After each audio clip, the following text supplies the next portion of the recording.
Assalamualaikum warahmatullahi wabarakatuh. Pada pertemuan kali ini kita akan membahas tentang bahasa pemrograman yaitu C++. Oke, jadi pendahuluannya C++ itu bukan C++, maksudnya C huruf simbol plus atau simbol tambah itu dibacanya C++. Ya. Jadi C++ itu bahasa pemrograman yang dibuat oleh Strostrup ya, Strostrup. Ribet nih bacanya ya.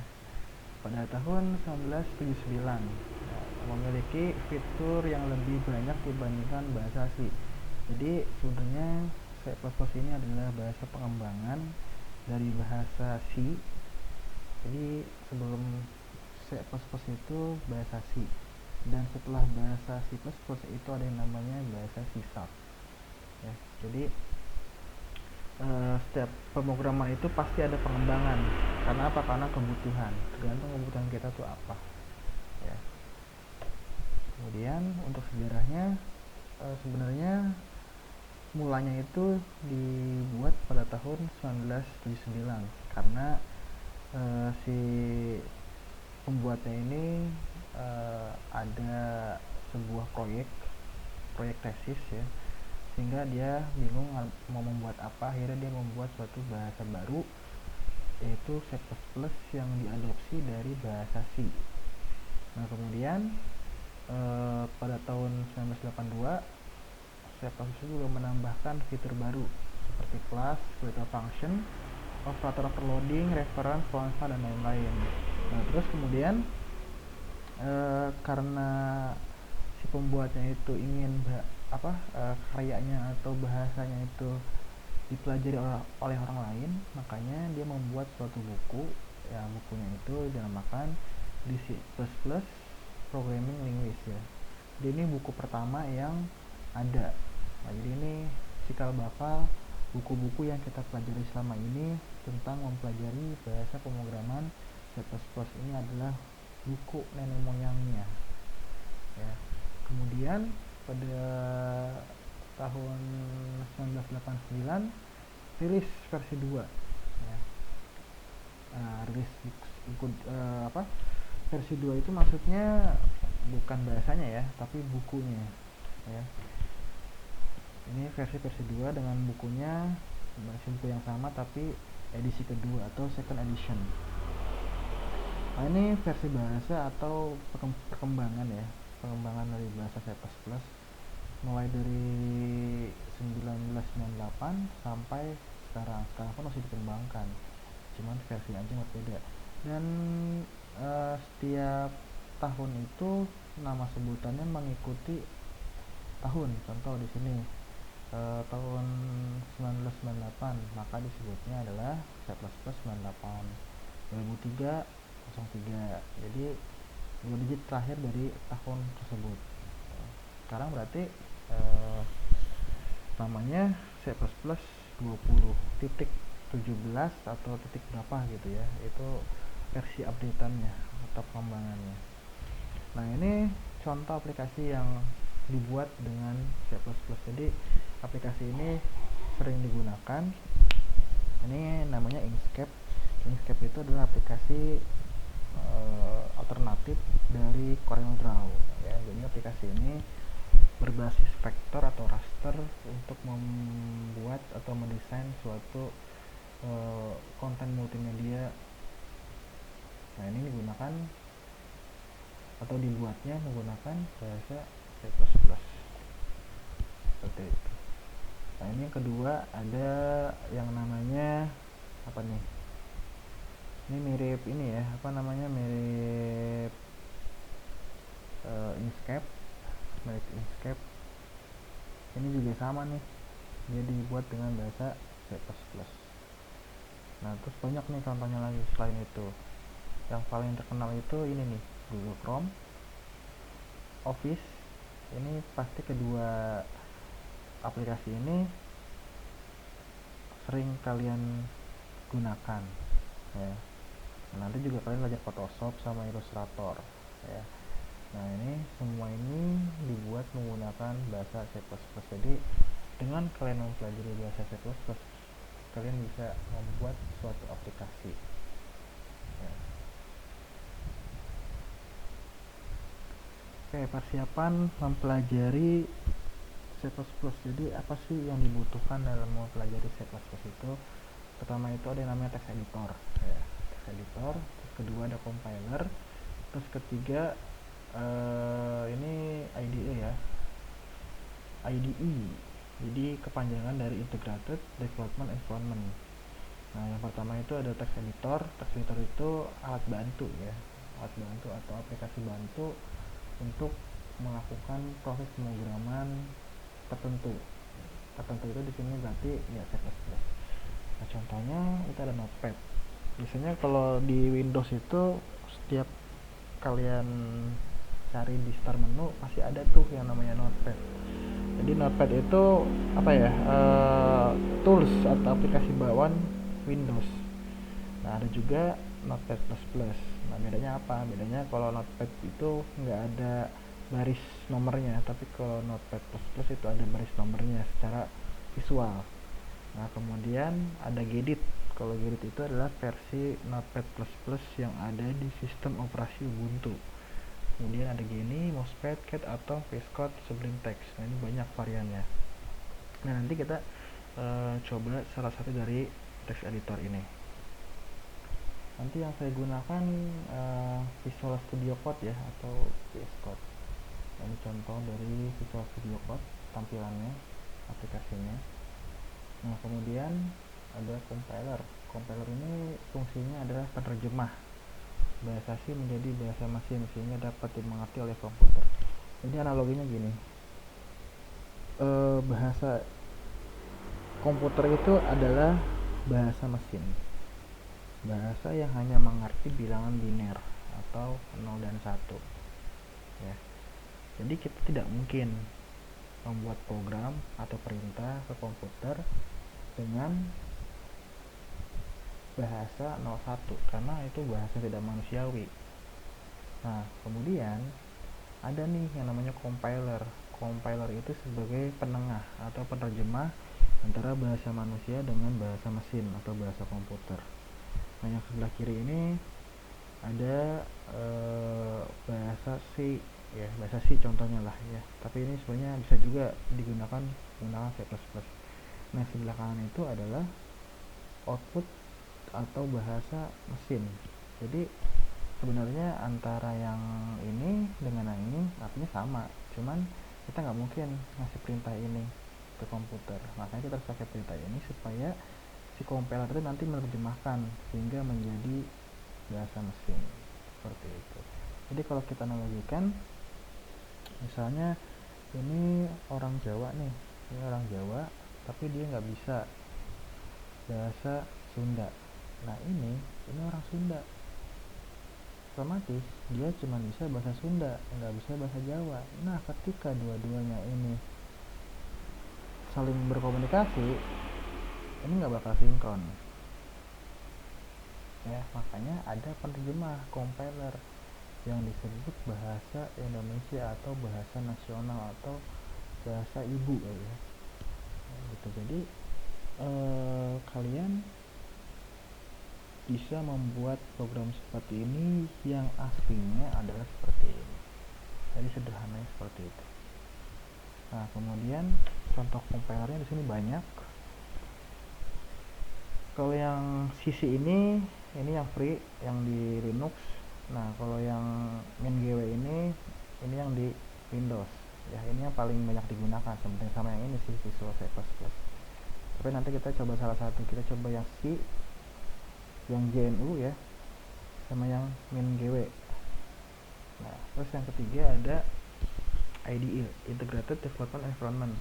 Jadi sebenarnya IDE ini adalah gabungan dari text editor dengan compiler. Jadi kalian nggak usah nginstal text editor, nggak usah juga nginstal compiler. Jadi kalau udah nginstal IDE, otomatis keduanya itu sudah ada atau sudah terinstall. Nah, tujuannya untuk apa? Tujuannya untuk mempermudah gitu. Oke, ini contoh script atau contoh bahasa dari pemrograman C++. Nanti saya jelaskan di pertemuan berikutnya.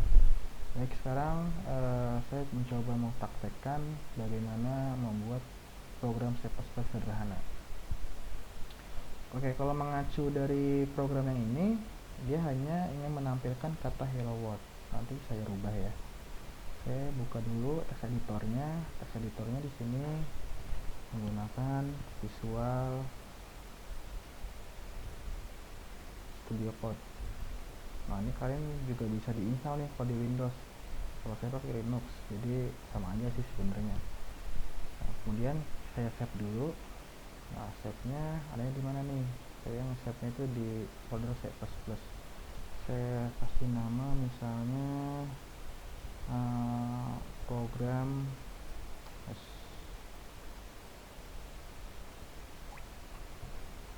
program 1.cpp. Nah, .cpp ini adalah ekstensi dari pemrograman atau bahasa C++. Kita save. Nah, kemudian kita masukkan library-nya yang disebut include. Inputnya ada ustream ya, atau input output stream. Kemudian kita masukkan using namespace std. Kemudian kita masukkan fungsi utama integer main, kasih kurung kerawal, kemudian kasih perintah cout ya, jangan dibaca code tapi cout. Misalnya selamat datang siswa 10 multimedia, jangan lupa titik koma, kemudian kasih perintah return 0. Nah, kita save. Nah, kemudian kita jalankan. Nah, gimana cara jalaninnya? Kita butuh compiler untuk menjalankan perintah ini. Nah, caranya gimana? Nah, caranya saya buka terminal atau pada Windows command prompt. Untuk di Ubuntu perintahnya gini, sudo apt install gcc. Nah, berarti kalau udah begini udah terinstall nih, karena saya udah install tadi. Kemudian kita hapus layarnya. Nah, ini saya perbesar kali ya. Terus perbesar lagi. Saya perbesar supaya kelihatan. Nah, caranya gimana? Kita cari foldernya. Tadi saya nyimpen di dokumen, cd dokumen, kemudian lihat lagi cd C++, kemudian kita lihat lagi. Nah, ini file yang barusan saya buat pakai Visual Studio Code. Oke, udah kelihatan ya. Clear. Cara eksekusinya gini, G++, nama filenya berarti nama filenya program 1.cpp minus o output, kemudian ketik lagi program 1. Nah, ini udah berhasil. Nah, sekarang kita lihat. Nah, sebelumnya ini kita cuma punya file program 1 cpp. Nah, tapi setelah kita eksekusi dengan perintah G++ program 1 yang ini, maka dia membuat suatu file baru namanya program 1. Nah, ini disebut bahasa C++, yang ini disebut bahasa mesin, yang di dalamnya itu ada 0 dan 1. Nah, terus siapa yang menerjemahkannya atau compilernya? Nah, compilernya ini adalah G++.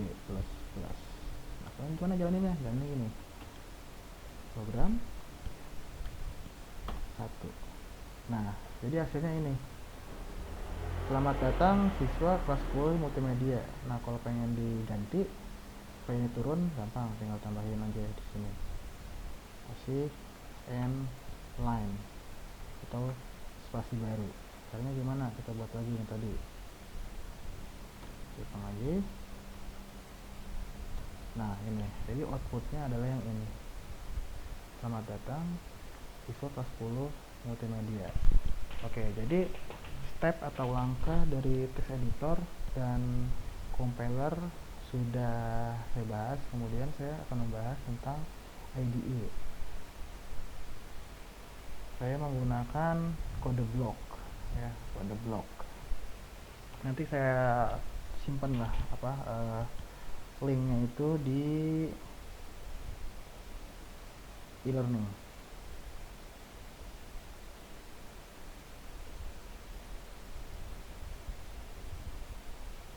Oke, caranya gini, kita buat project baru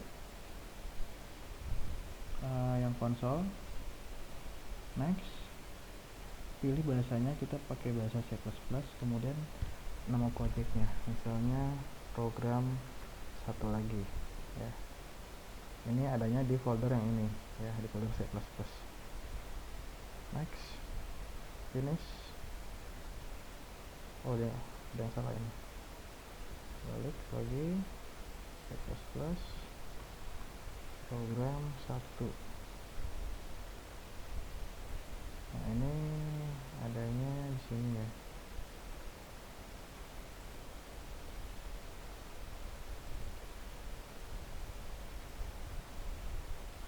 Compilernya yang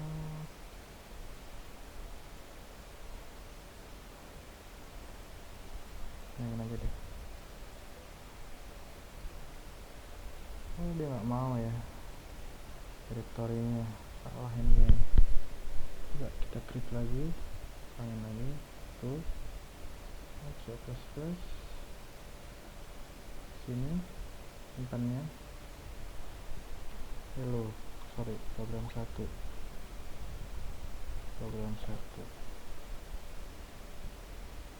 Nah, oke, udah jalan. Nah, jadi otomatis kalau pakai IDE ini sudah ada nih, udah dibuatkan. Nanti kita tinggal modifikasi aja. Nah, caranya gini, klik build and run. Nah, nanti ini hasilnya, hello world. Atau kalau mau diganti bisa, misalnya selamat datang, pokoknya ini deh, kita hapus aja ya. Kita mulai dari awal biar kalian paham. Pertama include. Nah, jadi udah dikasih nih prediksi katanya, jadi dipermudah banget kalau pakai ini ya. Stream tinggal di type aja ya, using namespace std main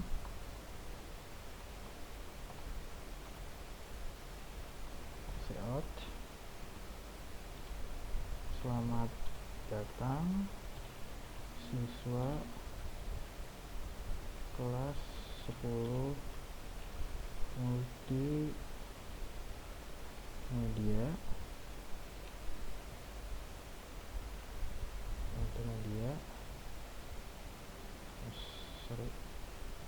online. Buat turun ke bawah, kasih lagi di bawahnya di SMK Negeri 2 Karang Barat online. Jangan lupa titik koma, tambahin lagi return no, artinya dia tidak mengembalikan nilai. Oke, kita eksekusi. Nah, ini hasilnya, selamat datang siswa kelas 10 multimedia di SMK Negeri 2 Cikarang Barat. Oke, saya rasa kalian bisa mempraktekkannya di rumah. Nanti pekan depan kita langsung praktek sederhana. Oke, terima kasih. Assalamualaikum warahmatullahi wabarakatuh.